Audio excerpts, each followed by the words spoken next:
Here is the first part.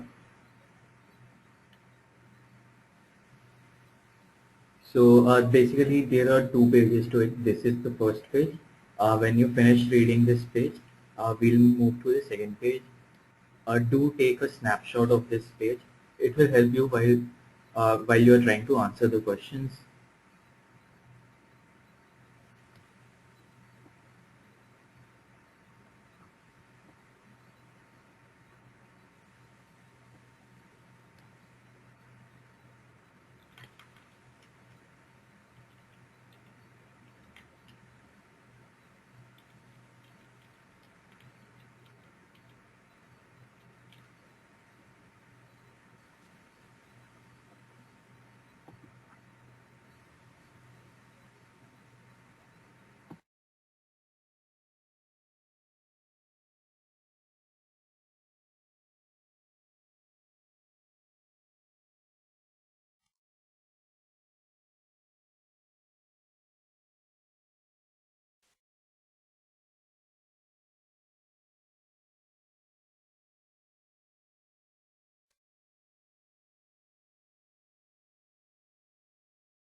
Okay, so has everybody done read the first page of the paragraph?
Okay, so I'm turning to the next page of the paragraph.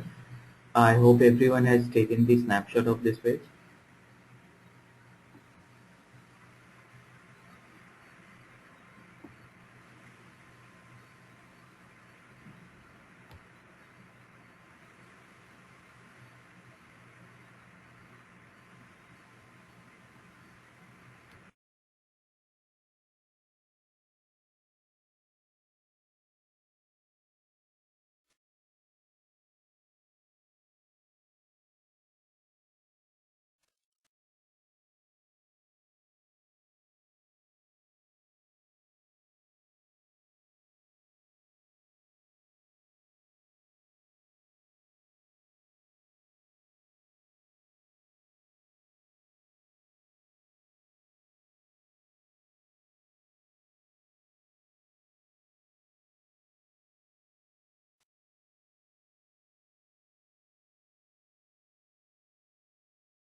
Okay, so I hope everyone has read the passage.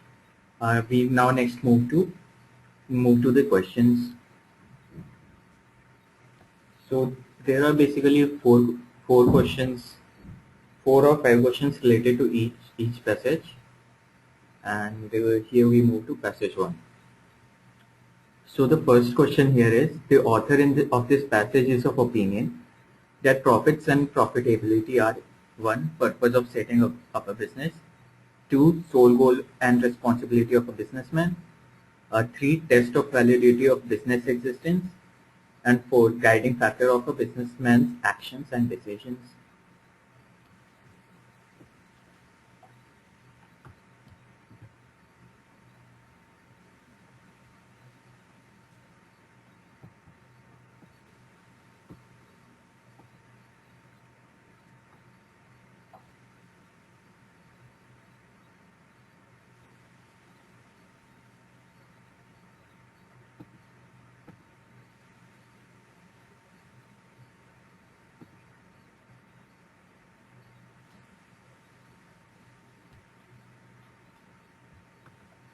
Okay, so I have received some responses. Malaika and uh, Mogna Lakshmi are saying it's 4. Kanendra is saying it's 3.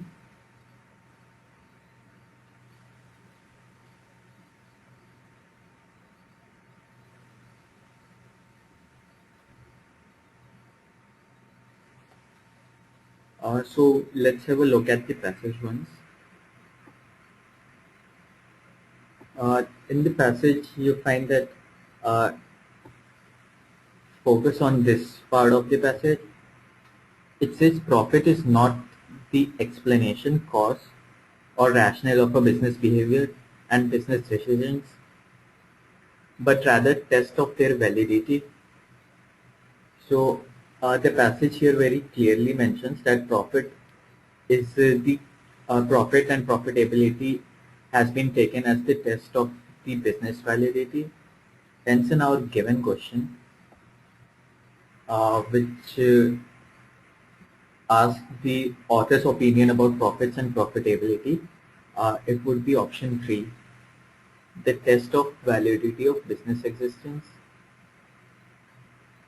See, when you are attempting a question like this in a passage, just look for the words or phrases that are common with the passage. So, the test of validity of a business existence. Test of validity, if you see, this part would be is there in the RC, and you can take it directly from there. So try to make that kind of connection. Okay, so here is the solution for this question.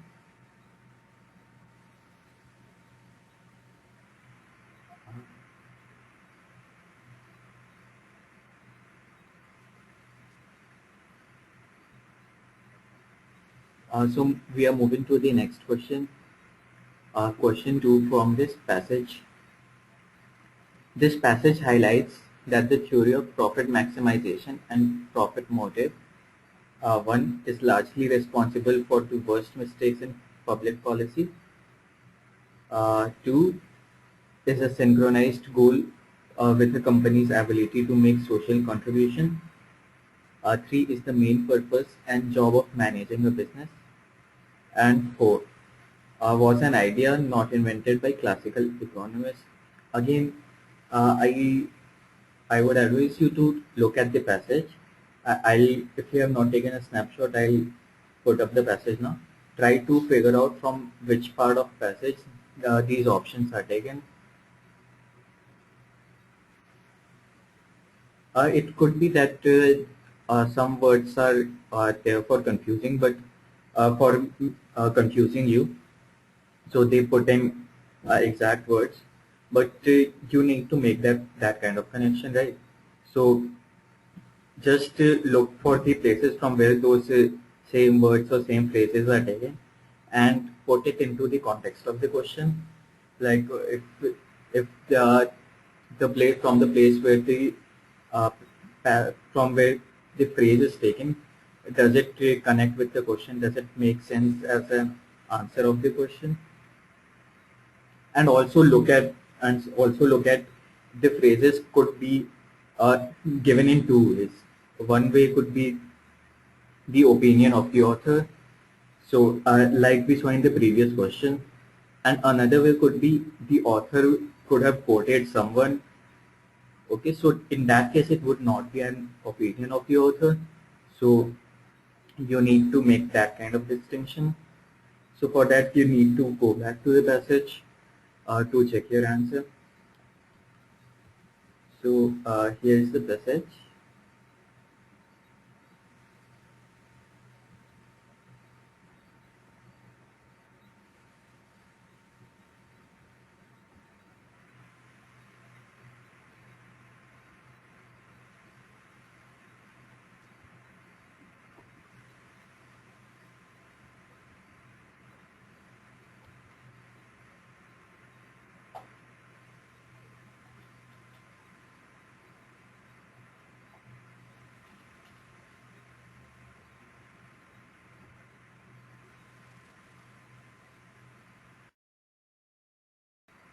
Okay, now let's go back to the question.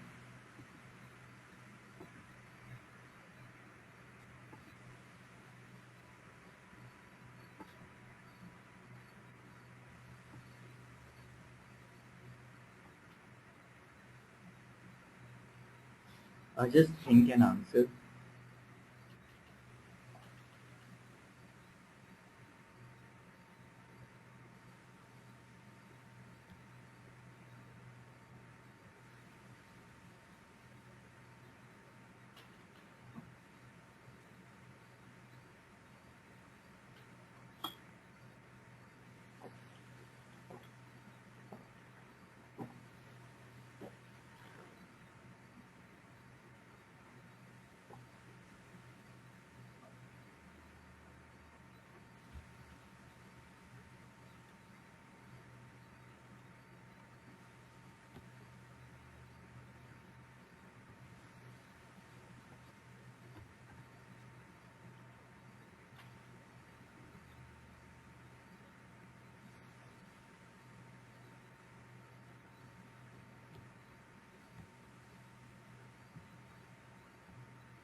Okay, so we have some answers here.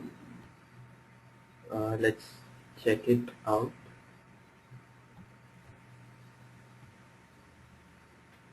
So Malaika says it's 3, Vivek goes with 1, uh, Prakash and Vishnu also go with 1, Veenal goes with uh, Veenal goes with 2. So the passage highlights that the theory of profit maximization and profit motive, one is largely responsible for worst mistakes in public policy, is a synchronized goal with the company's ability to make social contribution, is the main purpose and job of managing a business, and 4 was an idea not invented by classical economists. So between these options, uh, see, option 4 would not be the answer because the passage nowhere talks about the classical economists. The passage talks only about an economist and how he would define a business or what an economist expects out of a business.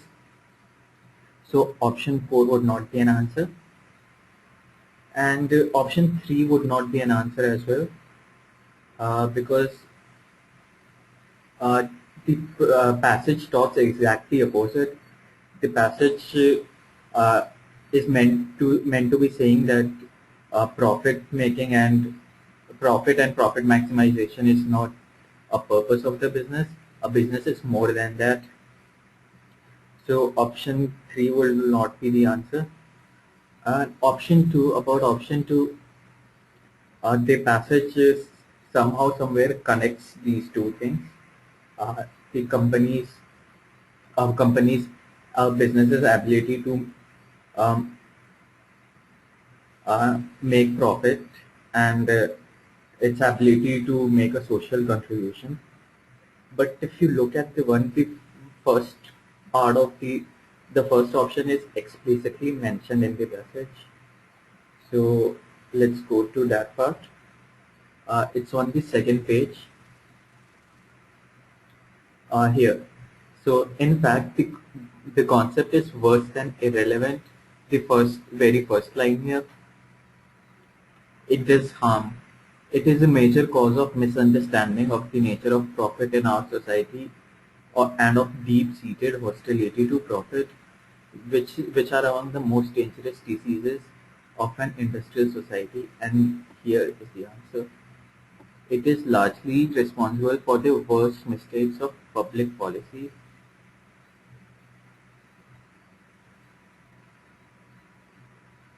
All the way here. In this country as well as in Western Europe, where there are which are squarely based on the failure to understand a nature, function, and purpose of business enterprise.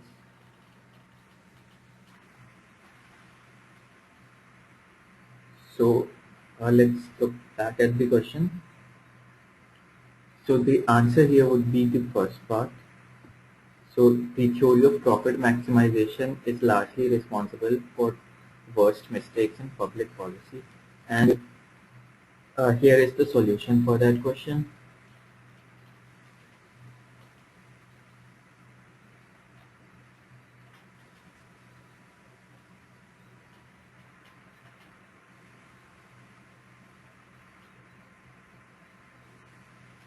Okay, so moving to the next question.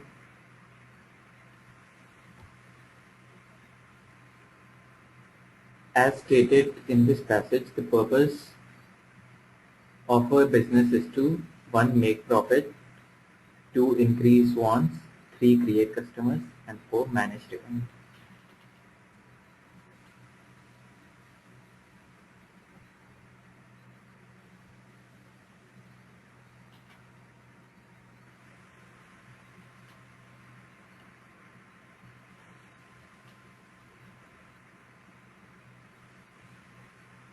One is clearly not the answer, that as the whole passage is against the idea of a purpose of a business to make is to make profits. So so according to the passage, the purpose of a business cannot be to make profits.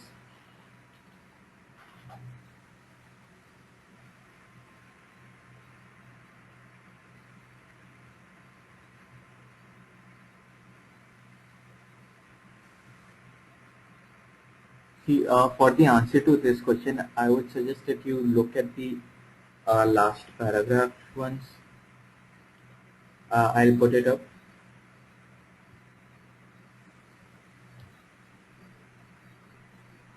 Just look at the last paragraph here. You will see the answer.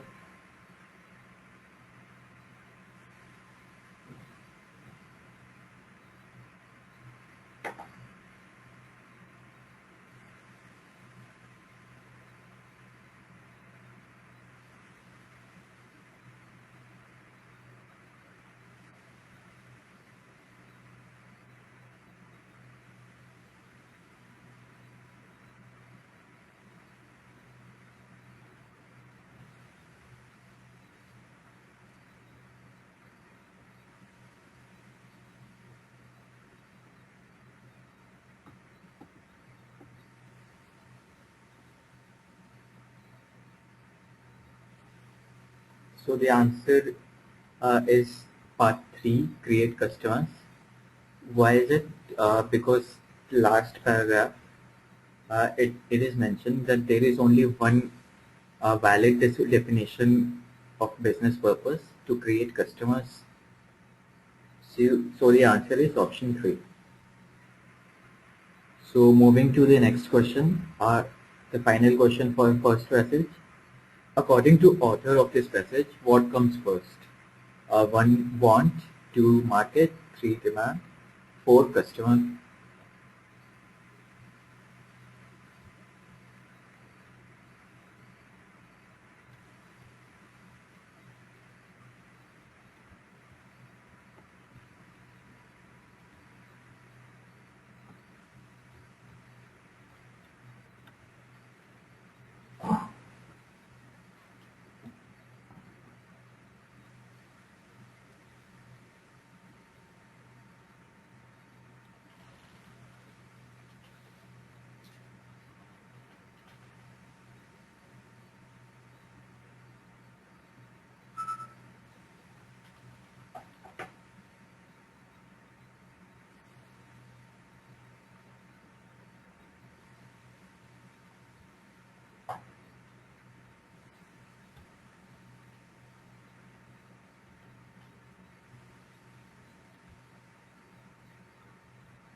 So again in the last paragraph, the answer lies to for this question.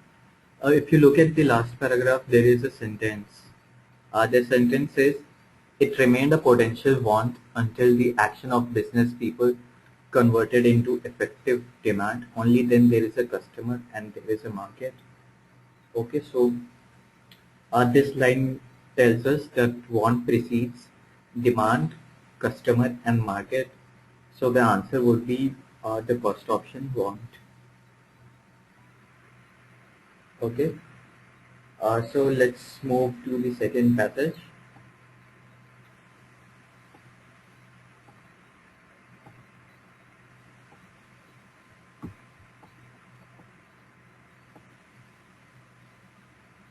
Just give it a moment.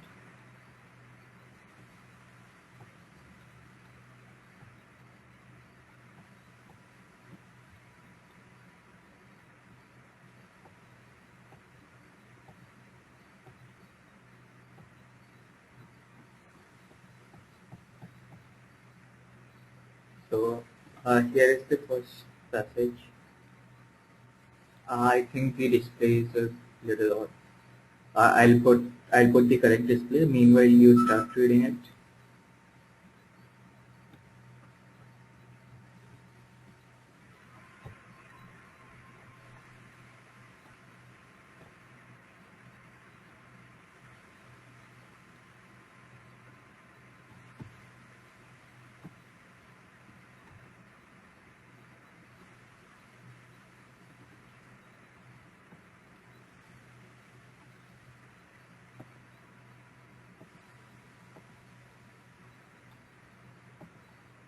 Oh yeah, here is the corrected display.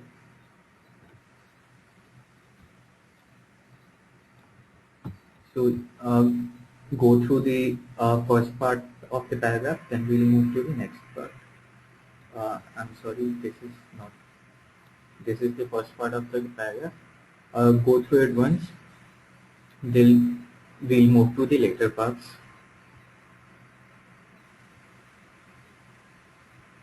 And do not forget to take the snapshot of the pages as we go along.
Is everyone done with the first page of the paragraph? Can I move to the next part?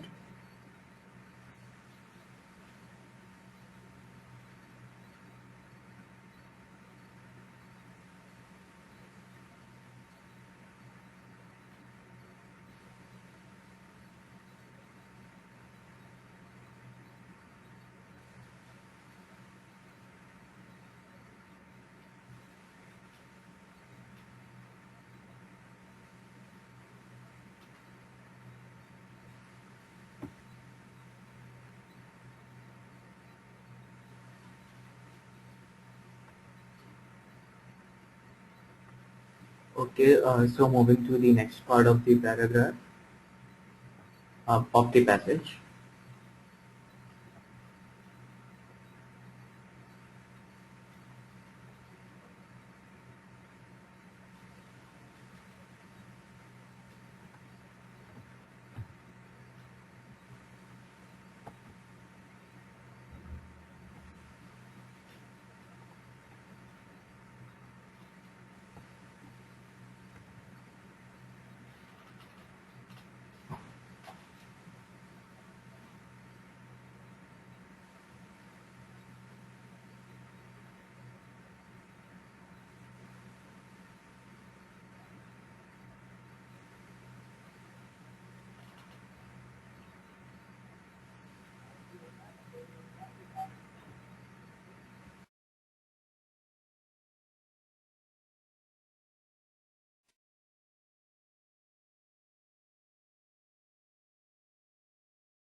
I hope everyone uh, has done the second part of the paragraph. In 1 minute, I will be moving to the third part. Take a snapshot of the page if you feel that you won't be able to finish it in 1 minute.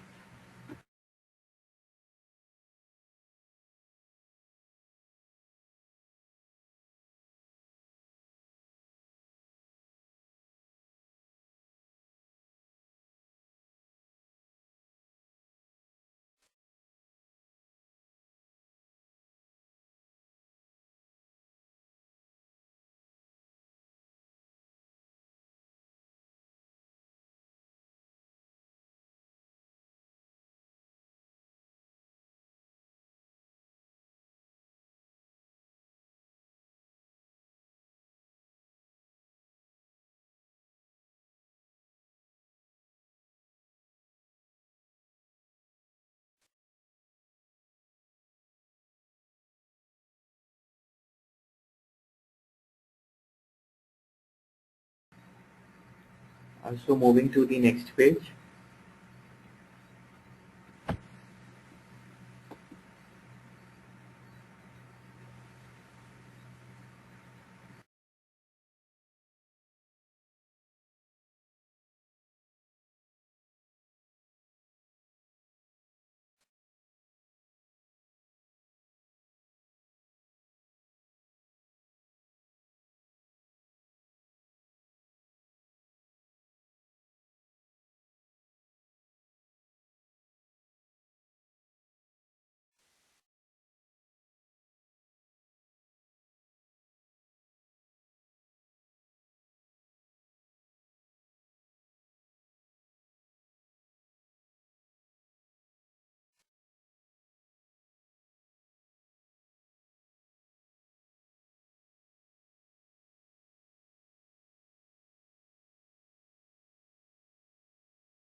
Okay, so let's move to the questions. Here is the first question for the second passage.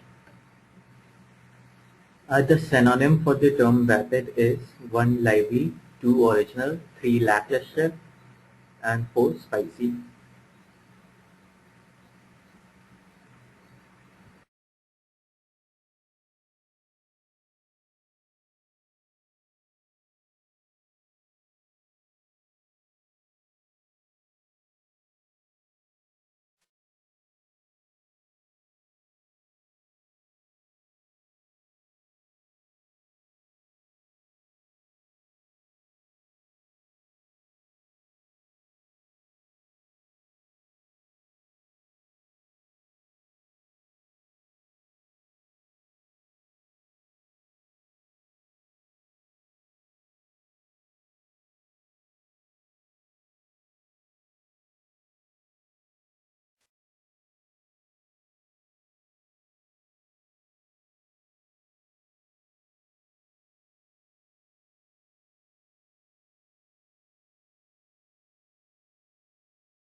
See, this is a basically a vocabulary question disguised as an RC question.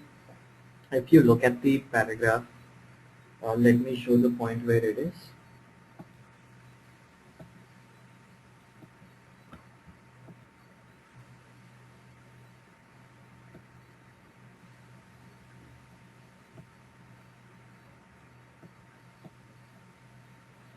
Yeah.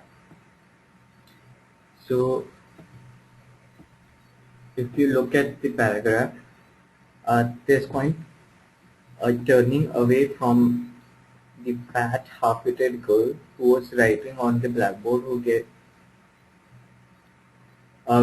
everyone, teachers, school caretakers, and her classmates the same vapid, trusting smile, and so on.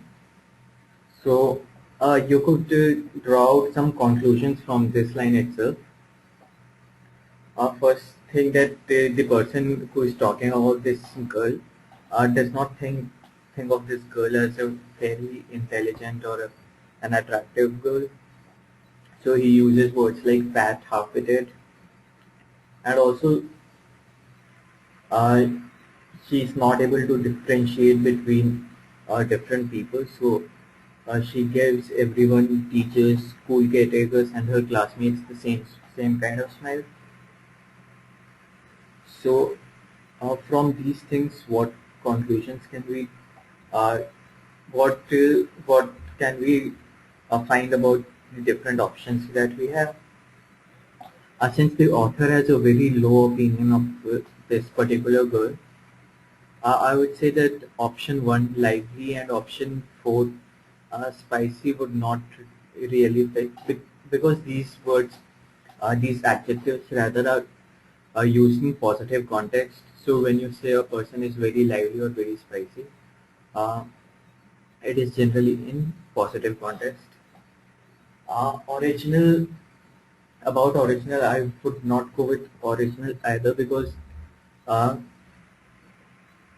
since this girl is giving everyone the same kind of smile, it is unlikely that her smile would be original. Rather, it would be more of a forced kind of smile, uh, which is why she is not able to differentiate between different people.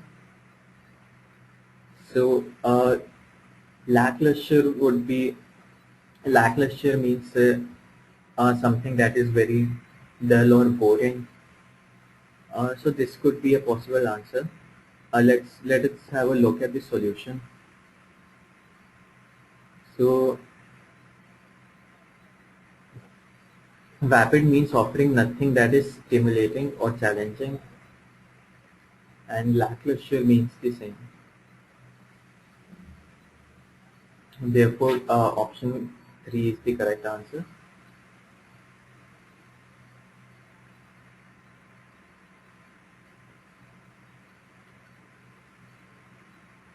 So Prakash is asking, in the sentence, a word as trusting smile, if we go with it.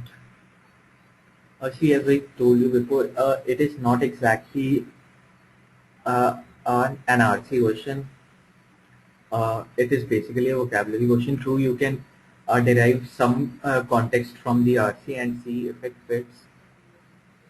But ultimately, in these type of questions where a word from the RC is taken and you have to say the meaning of it, basically, in these type of questions, in the end, you will, even if you put in context there, in the end, you will be left with two options that are that look like the plausible answers. So you need to have some kind of vocabulary knowledge there.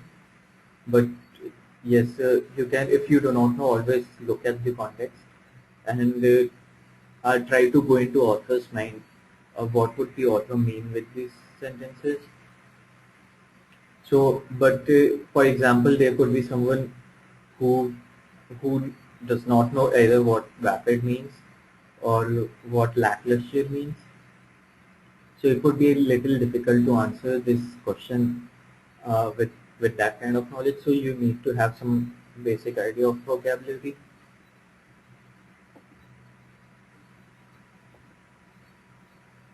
So the next question. Who is the least talked about character in this passage? One mother, two classmates, or three grandmother, or four teacher.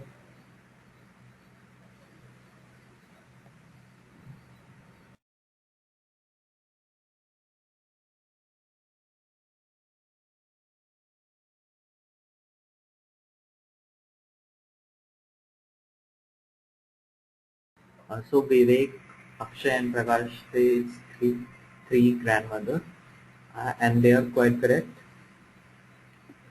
So in the passage, the author talks a lot about mother.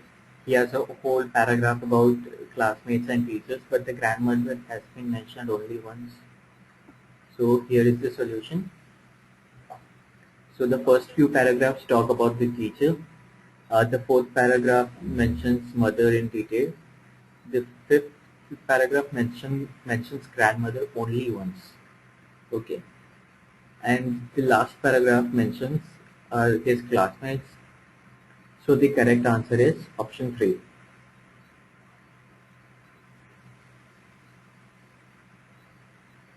So coming to the next question. Which among the following cannot be concluded from this passage? One, author was a good student but sometimes felt bored in class. The author got along fairly well with his classmates. The author came from a very authoritarian home environment. Or the author has an imaginative mind.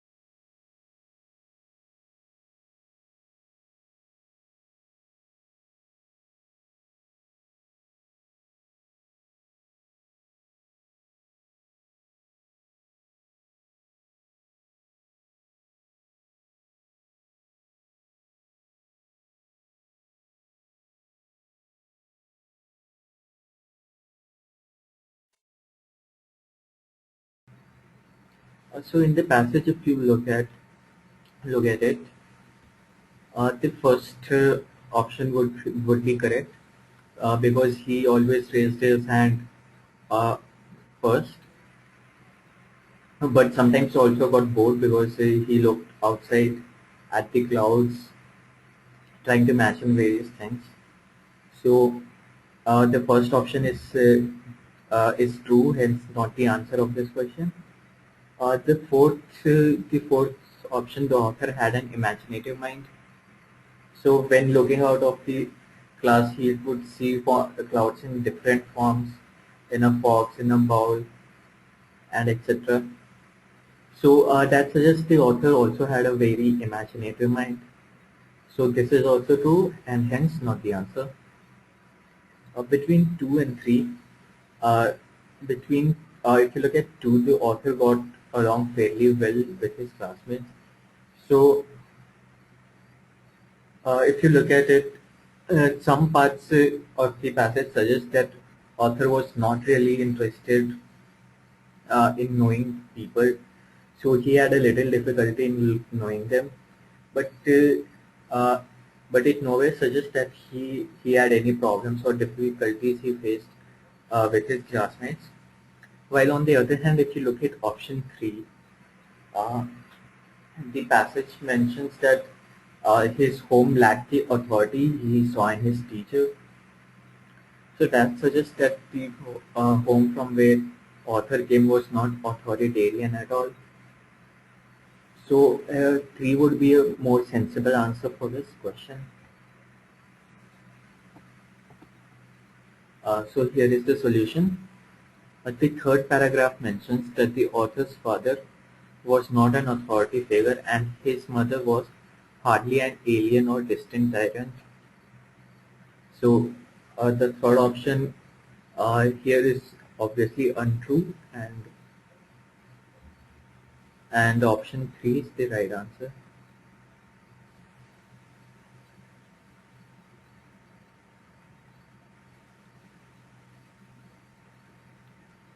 So moving to the final question for this passage. What did the teachers do when they get angry?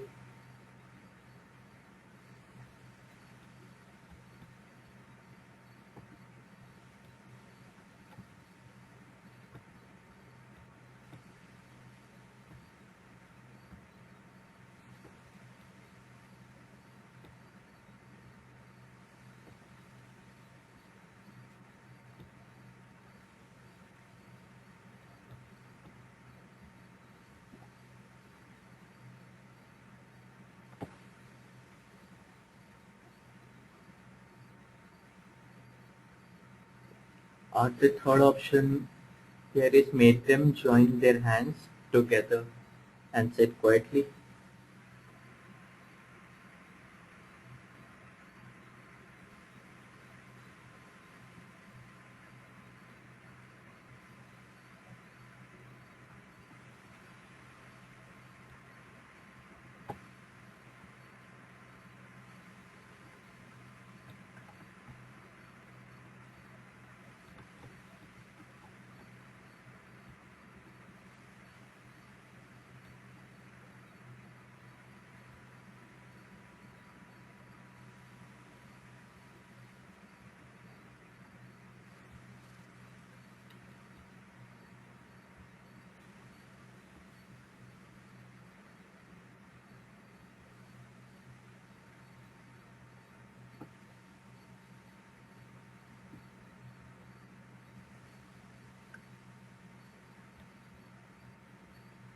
So for the answer to this question, focus here on the last paragraph. Focus on this part. They're rumored to be a dentist, and when teachers got angry, they would often threaten to send naughty children there. So there is a direct answer here in the fourth question, in the final part.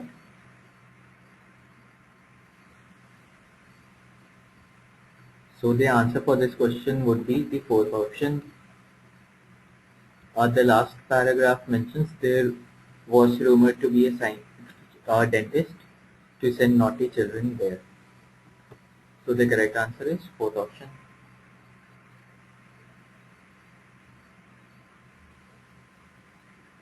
So with this we move to our next passage.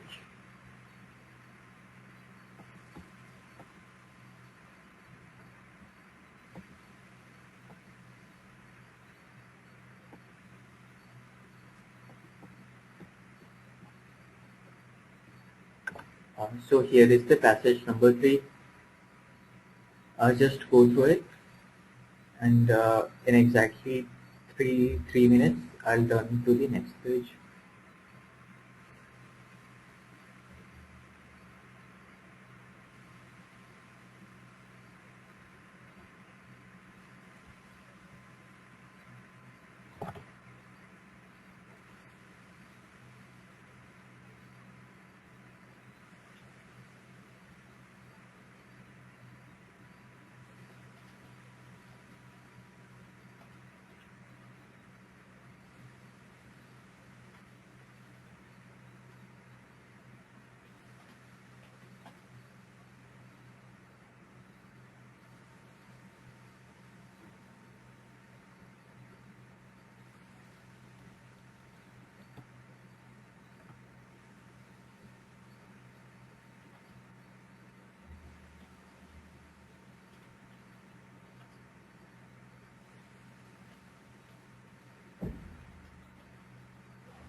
So I am moving to the next page here.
So I hope everyone has read the passage.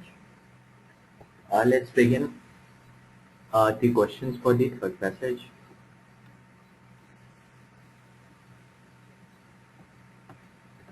So here is the first question.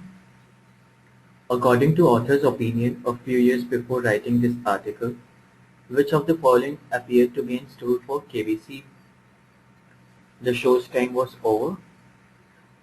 The show was too refined to compete with other reality shows. Shah Rukh Khan as the host would take it to the new heights. And the show's viciousness was leading it to its end.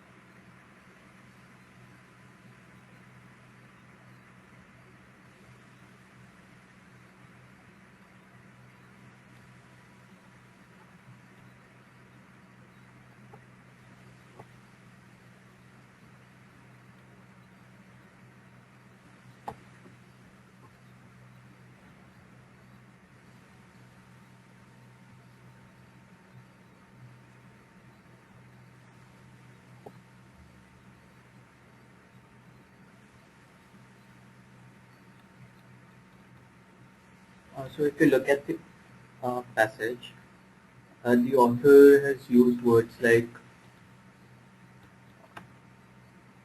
uh, the time for Kaun Banega Crorepati has come and gone. So this was the author's initial belief, and and he sincerely believes that the time for Kaun Banega Crorepati has gone. The author also feels that Shah Rukh Khan did his best, but could not infuse life into KBC. And again, the author also says that the show is too refined. It has no backbiting, uh, no slandering, and all. So that's why it was not able to compete with those kind of reality shows.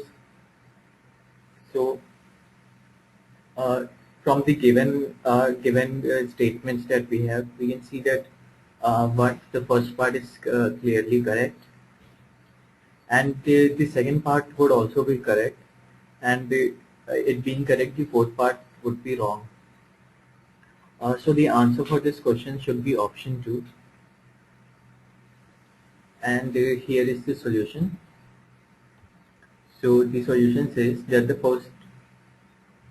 first paragraph mentions the time for Kaun Banega Crorepati has come and gone. So this supports the statement 1. It also mentions that mm, it had no biting intrigue, nothing ever needed to be beeped out on it, which supports statement 2, which says that the show was too refined to compete with others. So uh, these two statements are correct, and hence option 2 is correct. Just have a look at the solution.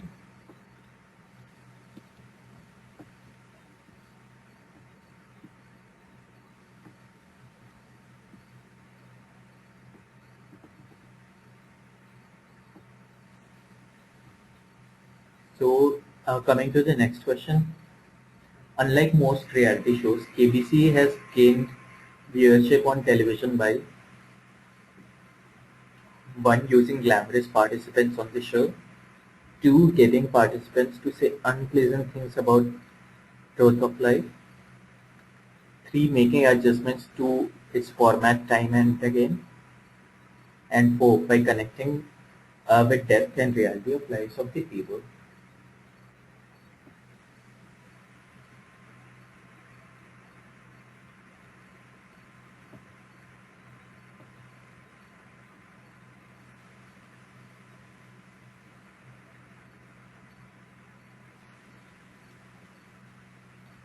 So if you look at the second paragraph of the passage, it clearly mentions that connecting with depth and reality of lives of people is the strength of KBC. So of these four options, the fourth option would be the correct one. That the KBC gained viewership by connecting with depth and reality of lives of the people. Here is the solution. The second paragraph mentions, but as an idea that connects with something deep and real in our lives. So answer is option 4. Moving to the final question of this passage. According to the author, KBC presents the prize money as 1. A means of indulgence, 2. Jackpot, 3. A reward for relentless work, 3. A reason for changing the real person.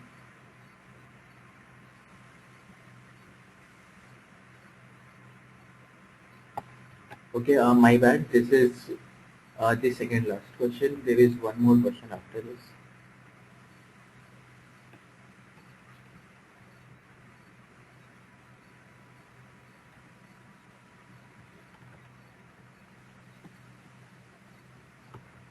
So remember the part where it says that it is not given as a jackpot, but it is given as a vardhan for the persistent work done by the person. So remember that part of the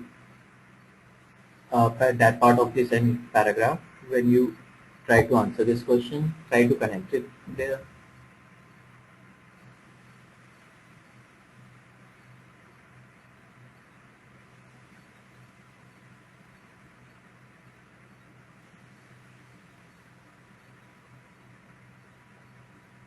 Let's have a look at the solution.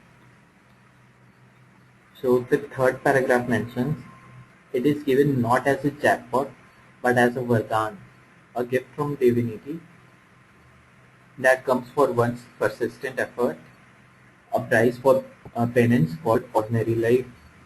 So persistent is a synonym for relentless. So it could be thought as it comes for a prize for the prize, a gift from divinity that comes for one's relentless effort. So option 3 would be the answer for this question.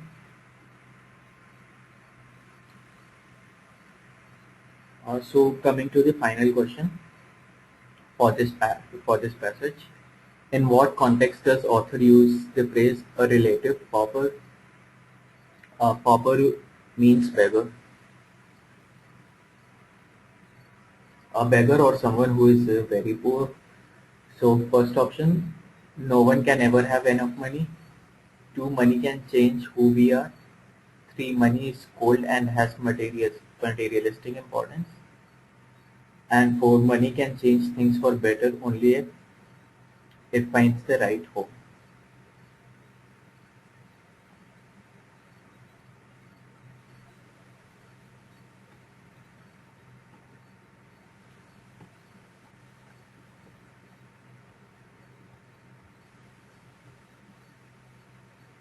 For the answer to this question, just focus on the last part, last paragraph here.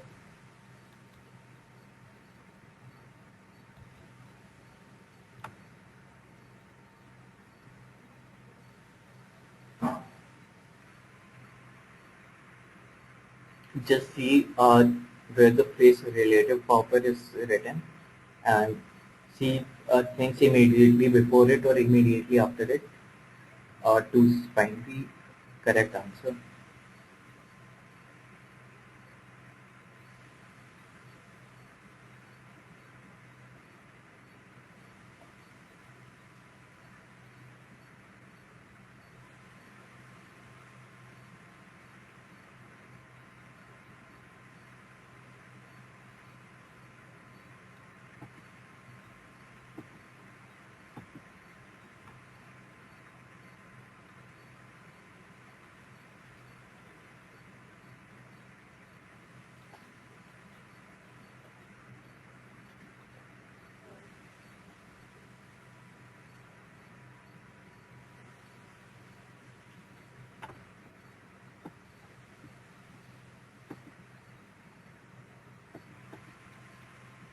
Okay, so let's move to the question.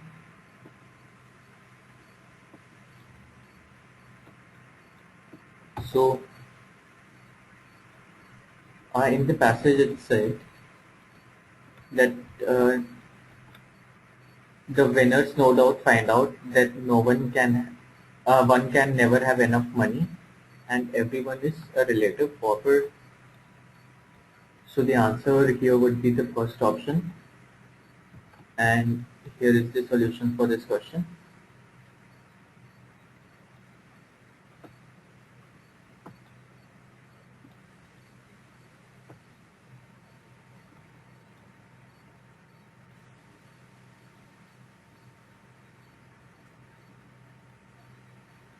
So with this we move to our final passage.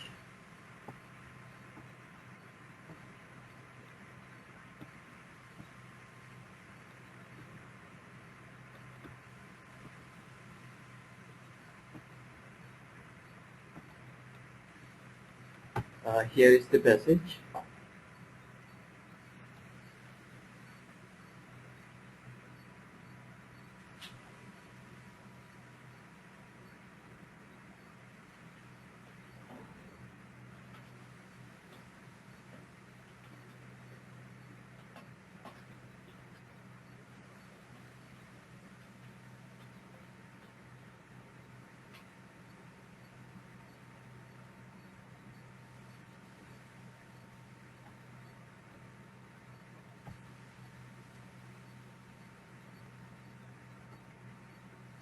So in exactly 3 minutes I'll move to the next page. have a screenshot ready if you think you cannot finish it by that time.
So I hope everyone is done with the passage.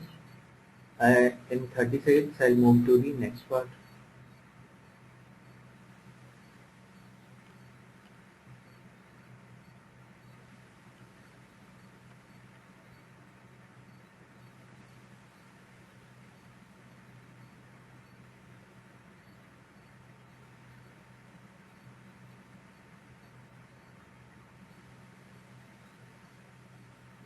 So here is the next part of the passage.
Okay, I hope everyone has read this part.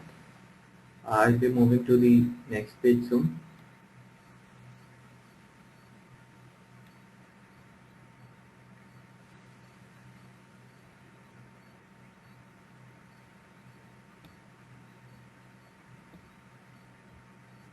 So here is the final part of the passage.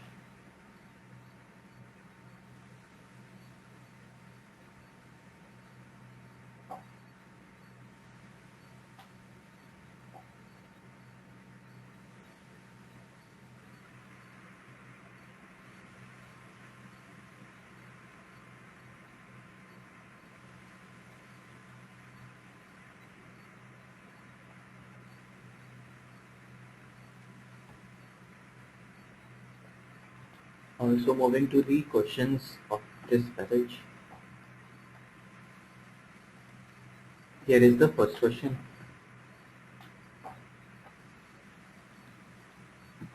Babur was feeling depressed because one, rulers of Bengal were defying Mughal authority. Two, he could not usually beat Humayun at chess.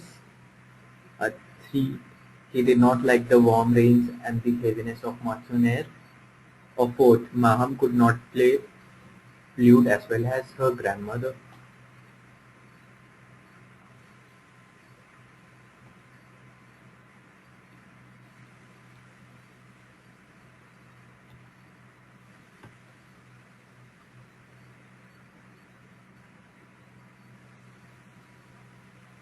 Well, in this question, there are few true sentences and few false sentences. So first, we need to remove the false sentences. So the false sentences are one, he could not usually beat Humayun at chess, which is clearly against what has been given in the paragraph. He could usually beat Humayun. And the second false sentence is the fourth part. Maham could not play lute as well as her grandmother. So, well, it is true. It is true in some part. She could not play lute as well as grandmother, but that did not affect Babur. He was satisfied with the play Maham used to play. So the things that bothered him, one, the rulers of Bengal were defying him, and second, he did not like the warm rains and heaviness of monsoon air. But on that particular day, for which the passage is being written, it was the monsoon rains that were causing his depression. So, if you look at the solution here, so the first paragraph mentions the warm rains had been falling with no promise for relief. And the passage ends with and overflow, soggy ground and overflowing water channels only depressed him. So the answer for this question would be option 3. He was depressed because of monsoon rains. Which of the following things did Babur not consider doing to relieve himself of depression? 1. Go to women's apartments. 2. Visit his garden. 3. Play a game of chess with Humayun. Or 4. Listen to Maham sing.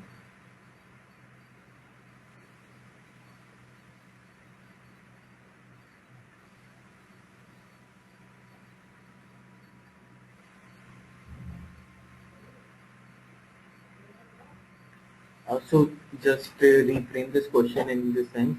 What option did Humayun had?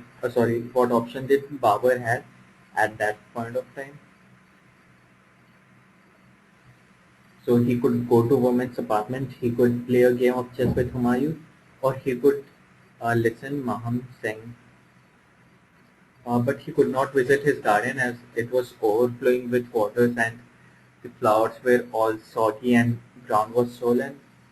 So, going visiting his garden was not an option for Babur. So,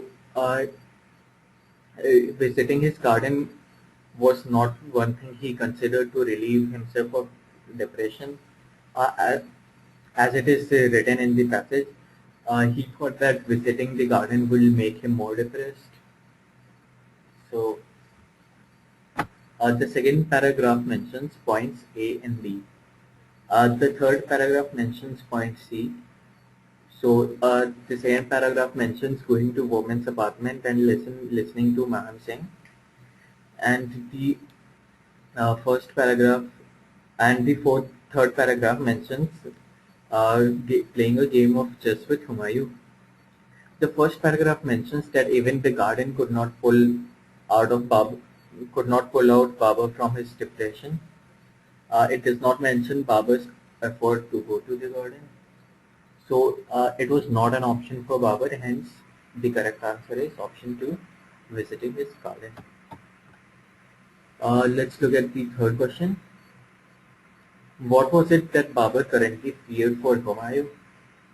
One, Humayun could fall beneath the feet of war elephants. Two, Humayun could be felled by a slash of a sword. Three, Humayun may not be treated properly by the Hakim. Or fourth, Humayun might succumb to his sickness.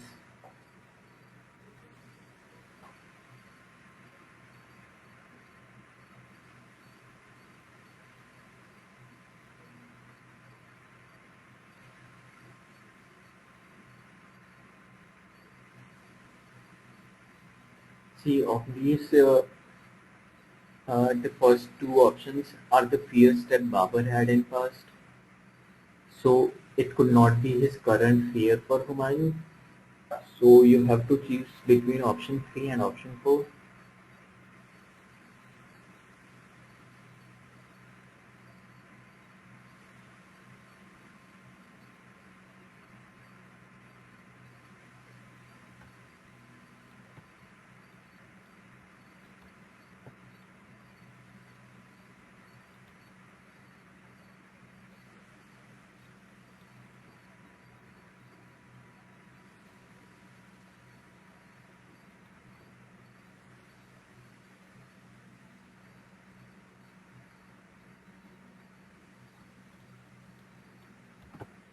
Also in the last paragraph, uh, he says, but he had never thought that Humayun, so healthy and strong, might succumb to sickness. So here is the direct answer for the question, and so the correct answer is option 4. And last question for this passage and last question for today. According to the passage, which of the following has not been used to describe Humayun?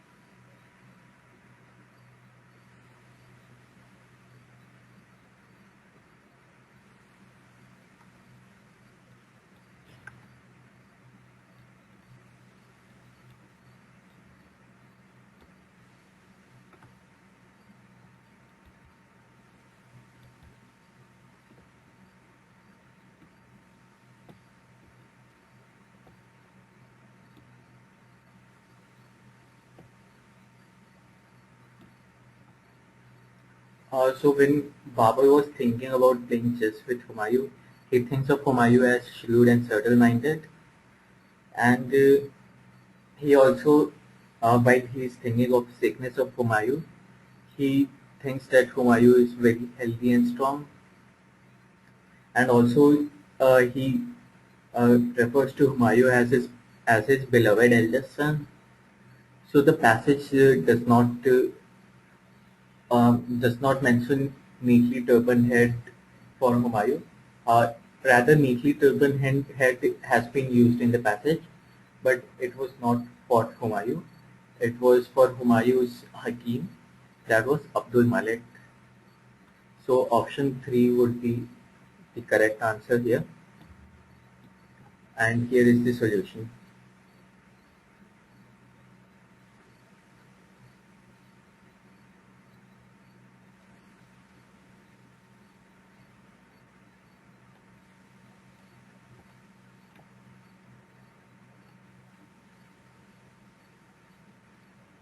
So that was all for today's class.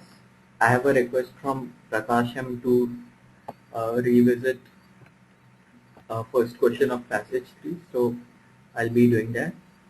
Rest of you who do not have uh, uh, who are done with it can leave the class. Uh, Prakash, here is the first question for passage 3.